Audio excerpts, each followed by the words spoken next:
why am I gonna spend my own money on girls that don't care about me and talk crap about me?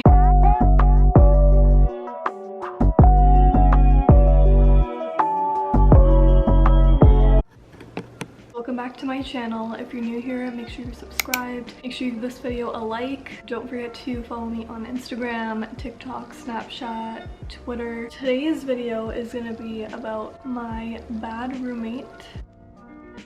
I already know the people that are involved in the story might watch this video. I honestly don't care. I just want to tell my experience living on my own and give some advice to anyone else who's going to be living on their own or living with like their friend. Just share my own experience. Nobody's perfect. I'm sure I wasn't a perfect roommate as well, but I definitely knew that the issue was not me because I had moved into a house with someone whose other roommates all left. Like 5 girls had all left because of the drama. I moved in with 5 girls after this, girls that I don't even know, and I had 0 drama. So I'm gonna call her Sarah because I don't want to drop any real names. The first thing that I'm going to talk about is her obsession, and I'll go through like the whole story of how I moved in with her. First, I just want to tell you guys that this girl had an obsession with another girl who had left. We'll call the girl who moved out Chantel. I don't know this girl, we're not friends, we've never talked about this or anything. I've just heard so much about her because I lived with Sarah and Sarah told me like her whole life story. The girl moved out because they had drama. Something about that girl like wanting her boyfriend, saying that they dated in the past. She didn't like her because of that. I swear I know everything she's up to in her life, all because of my roommate Sarah, who is blocked by this girl. So she knows all this information even though she's blocked. She, I think, was going on her boyfriend's account to like go creep this girl, and everybody creeps people. I just think this got to a level that was very like concerning. I was already annoyed about hearing this girl's name every day. We have a Starbucks at my school and we were looking at some of the cups to buy in the store. I saw one that I liked and she was like, oh, I love that one. I was like, why don't you buy it? She's like, oh, I can't because Chantel has that cup. And I was just like, okay, who cares? Really recently after that, I woke up one morning and I could hear her talking to one of our roommates. She was in the kitchen just going on a rant about this girl. I came out to like make my breakfast. She was literally venting about how Chantel went to Japan. She was like, oh my god, she went to Japan. I can't go to Japan now. My poor other roommate that lived with us, she was just listening and I just got fed up and I was like, look, why do you care? And she goes to me, what do you mean? I'm like, why do you care that she went like traveled somewhere and like now you can't go? What does it matter? She said, because then she's gonna talk shit about me and she's gonna tell everyone I copied her. You don't know her, she's like this and her family's like that, and on about this. And I said, yeah, but who cares? How do you even know this? I thought like she blocked you. And she said some of my friends like reposted her pictures on vsco and I saw it on vsco. But I obviously knew that she was finding ways to like creep this girl's Instagram, which I thought again was just so weird. She used to talk to a mutual friend between them and find out all this information about that girl because she was so obsessed. She would find out what she's up to, where she's going, everything. And I could hear her sometimes on the phone talking, going on and on about her, literally for like an hour. At one point heard her ask that mutual friend like, oh, does Chantel ever ask about me? Is she ever like curious about me? And the mutual friend was like, no, never. You're literally sitting here obsessed with a girl that doesn't even care about you. Like, she's not creeping you, she's not asking about you, she doesn't care. Move on with your life. I had another specific time. It was homecoming. Everyone's like dressed up, everyone decorates their house, and everyone just walks around and takes pictures with different backdrops that people made, whatever. So we're like looking for places to walk around during homecoming, and she shows me a picture of Chantel in front of like a specific backdrop. She was like, I want to take a picture like this and at this place. And I was like, again, like, how did you even get this picture? You're blocked. But I didn't say anything because we did have to live together and we were friends, so I just kind of like let it go. And I also felt bad for her because before I had moved into this house with her in the second year, she used to complain to me and my friend, I'm gonna call her Nicole. She used to complain to me and Nicole about living with all of these girls and how they're bullies, and she doesn't even want to go home sometimes because they're just such bullies, and she stays out late so she doesn't have to like talk to them, how they talk shit about her in the kitchen. She told me like all of these girls are moving out, that she's fought with one of them. One of her male cousins came and fought with the girl. It was just, it sounded like a mess. She was my friend, so obviously I took her side. My parents were moving to Alberta the next year, so I had to start finding somewhere to live for third year. And by the way, her family owns this student house, so when she told me like they're looking for someone else to live in the house with them, I thought, I'm friends with her, she's a nice girl, she's having drama with all these other girls, they're gonna leave and maybe I can move in. So I asked her if I could come see the house, she would be okay with me moving in. I went to go see it with my mom and everything was fine. I was told that I was gonna get a parking spot so that we can park on the street. It's completely free, no one ever gets a ticket, because the driveway was too small and she had her own car, so only big enough for like one car. The whole summer goes by, I talk to her here and there, and she like keeps telling me she's so excited to move in with me. The time comes for me to move in. Honestly, everything was fine for the first month. We were honestly like best friends. We used to go grocery shopping together, we would go to Winners together, we would go to parties together, until I had been parking on the street since September, and I actually got a ticket in sometime in October, and I was really upset about it. I had been told before moving in that I'd have a parking spot. My roommate was able to move over to let me fit on the driveway. One tire was on the grass and the rest was on the pavement. End of October, I find out that my grandfather has passed away, and this was very like out of nowhere, sudden. My parents had to take a plane to Toronto so that we could do like funeral stuff and figure everything out. I was not even home for like 2 weeks because I was just with my parents and with my family. I missed school. I honestly was going through a really rough, hard time. I don't feel like my roommate was really there for me during this time. I don't expect anyone to come to the funeral for me. I don't expect anyone to be by my side 24/7, but at least try to be there for the person, try to like keep tabs on what's going on. That was another sign that she's not really a good friend. So I finally come home, and the first thing she says to me is, you need to get a parking pass. No, like, how are you? How are you doing? Are you okay? Nothing. And I was like, okay. And this is the end of November, so we only have like 3 weeks of school left, and parking pass is only for the year, and it's $120. Doesn't matter like what time of the year you get the parking pass, it's for the full year. So whether or not you get it in January or you get it in October, it's gonna be the same price. I'm not paying $120 for 3 weeks of school when I'm parking on the driveway with her and it's working out fine, but she told me that it's messing up the grass. It's winter, there's snow, there's like literally no grass, there's literally ice on top of the grass. I just was like, okay, well, I still don't see how it makes any sense because the year's almost done. I'm leaving my car at my grandma's, which is in another city, before I like leave for winter break, and then I'm not having this car next semester, so we don't have to worry about any like parking issues, nothing. So she took that and said that I was being disrespectful and she didn't appreciate it. I honestly was like, I don't know what to tell you. I'm not gonna pay $120 for a parking pass for 3 weeks. I just didn't see the reason, and especially when someone is your friend, I think they would be like, don't worry about it. But I guess the grass was more important. I had a few issues with my car at this time because there was a hose broken near the engine, and that was causing my battery to die sometimes, especially if I didn't drive it for like a week or like 3 days. It wasn't dying like every day or like every week, but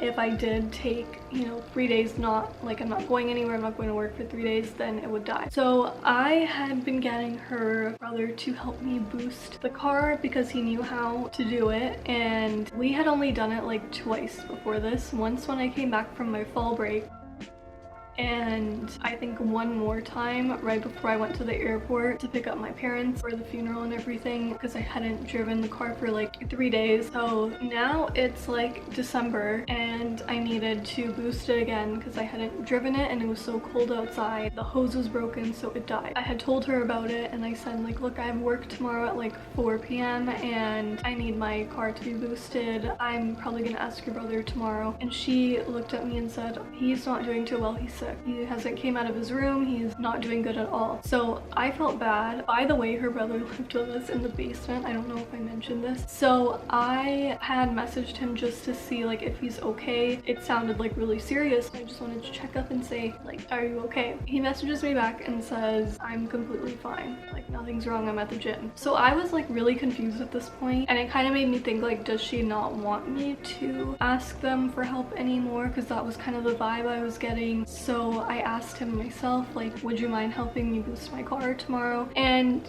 keep in mind, I had helped her brother many times. I had given him a ride to the LCBO, and LCBO is the liquor store in Ontario, and his own sister could have done it, but I guess she didn't want to. So I was nice enough to offer to do it. So it's not like I had never done any favors for them.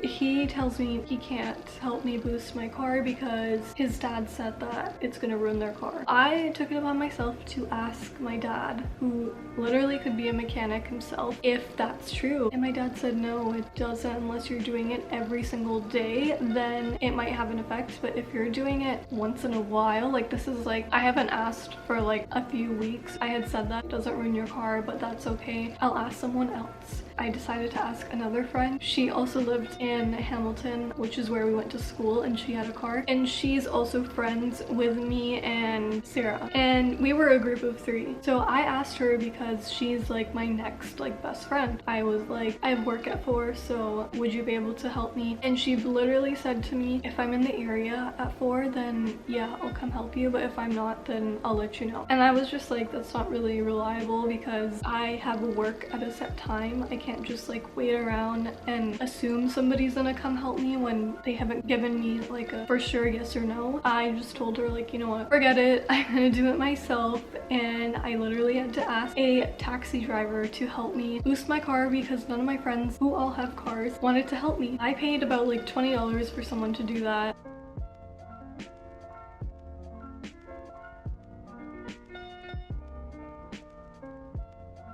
And not only that, but she had told me, yeah, I would really invest in a car battery charger, like one of those things that you buy from Canadian Tire. And again, I had only asked 2 times before this, so I kind of took offense to that because I was like, first of all, I'm not using the car next semester. I'm not gonna invest in something that I'm not even gonna use ever again. I'm not the type to have drama and like argue with people, so I literally left it and I thought to myself, I'm just gonna distance myself. And then after that, I actually heard that Sarah was talking shit about me to my own friends who I introduced to her because she didn't really have friends in our classes. She went ahead and started talking about me and my car and what's up with me lately. I'm acting different. It was just mostly about the parking pass, and obviously my friends came back and told me. I was like, okay, I'm done with this girl. Once you talk shit about me to my own friends and I see that you're two-faced, I don't see the point of like continuing on with this friendship. We live together, so I can't just bring it up to her and like get into a huge fight about it. And also, she was the type of person where she never admitted when she was wrong. She was the type to just argue. I just left it. I also didn't do Secret Santa with my 2 friends, Sarah and Nicole, because I felt like she's definitely talking crap about me to Nicole, who was like, you know, us 3 were a group. I could feel like the weird vibes from Nicole. So I canceled on doing Secret Santa because I'm like, why am I gonna spend my own money on girls that don't care about me and talk crap about me? I backed out and I said, yeah, I don't really have money right now. I actually need paid money for a battery charger like you recommended. So I'm gonna do that, and you guys just go ahead and have your own Secret Santa. And I left it at that. They were upset about that, and I found this out later, which I will tell you guys at the end, because Nicole actually did reach out to me after all of this. And I went on to winter break to see my family, and then I went to California to see my boyfriend. Enjoying my winter break. I'm posting pictures obviously, and I noticed that they are not liking my pictures. So I could just feel that they had some sort of issue with me not doing the Secret Santa with them. They had something against me, like whatever. So anyway, I come back from winter break and we have an event at our school going on. It's called Charity Ball. Sarah had asked me if I was still going. We actually went to go look for a dress together because all of a sudden she was being nice to me again and venting to me about winter break. We were living together and she literally can't survive without venting and complaining about something to someone, and I was the only person she could do that to. So the day comes that we're going to this event. She brought her boyfriend as well. I met up with my friends at the event. We were all hanging together as like one big group, and we started dancing on the dance floor. Sarah was just like nudges me like while I'm dancing with my friends and is like, can we go take pictures? I'm like, we already did take pictures. Like we took so many like when we had gotten there. So I was not in the mood to take pictures. None of my friends were in the mood to take pictures. She was dancing with us every like 5 seconds like, okay, do you want to go take pictures? And it got to the point where I was like, look, you can go take pictures with your boyfriend and I will just find you guys later, like stop bothering me about it. So she, I think, was very annoyed by that because she was just the type of girl where like everyone had to do what she wanted to do and like listen to her. And then the event ended and I found my own ride with like one of my friends, so we went separately, and I honestly didn't want to go home with her because I was just not feeling her vibe that night. So we went home and I just went to bed. The next day they went out to go eat. Didn't invite me, didn't say anything, and this happened like more than one time, like all the time. I'm the type of person where I'm not gonna like beg to be invited somewhere, so I just never said anything and I just was like, I don't care. Time goes on and she's doing like a lot of like annoying things at home as well. So we had a window in the bathroom because we didn't have a fan in there, so we would open the window instead. This was January, and this January was extremely cold, like -30. It was like 2 in the morning and I had shut the window because it was freezing in the bathroom. Like the toilet seat was like fridge. So I had shut the window and went to sleep. My room was really hot because the heat in the house was basically thinking that it's cold because of the window that was open in the bathroom. Next day I wake up and I see a post-it on the light switch in the bathroom, and the post-it said, please leave the window open at all times. And I was like, did she really write a post-it? I thought it was very like managerish. I just texted her and I was like, hey, I shut the window because it was freezing in the bathroom. It's like -30 outside and I didn't want to leave it open all night. And she said, well, we don't have a fan in there, so keep the window open. So I still don't think that she understood that like you're not supposed to leave the window open when it's -30 outside. Again, I didn't want to argue, so I just left it. Not to mention that I didn't have a car for second semester. It was -30, like I said. Was never offered like a ride to go grocery shopping with her. She would never be like, oh, do you want to go with me tomorrow? Do you want to go with me on Sunday? Like I'm going on Sunday for groceries, but nothing. I don't know, I just don't understand like how you could let like one of your good friends who you live with walk to the grocery store in -30 and not offer a ride. I don't know, I guess she was probably mad about the grass.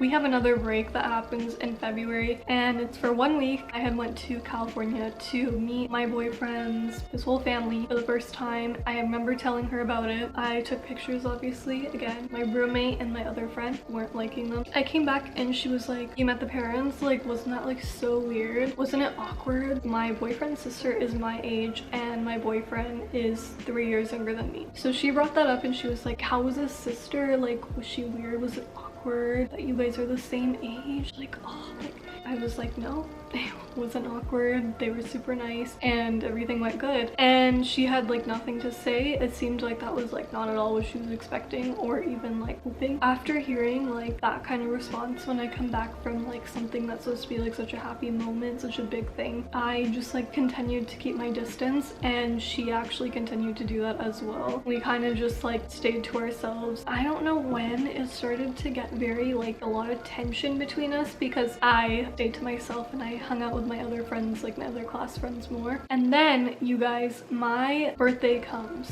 And my birthday is like in March. This girl literally showed up to my door with like cupcakes, balloons, and was like, happy birthday, recording me. I was like, wait a sec, like we're best friends?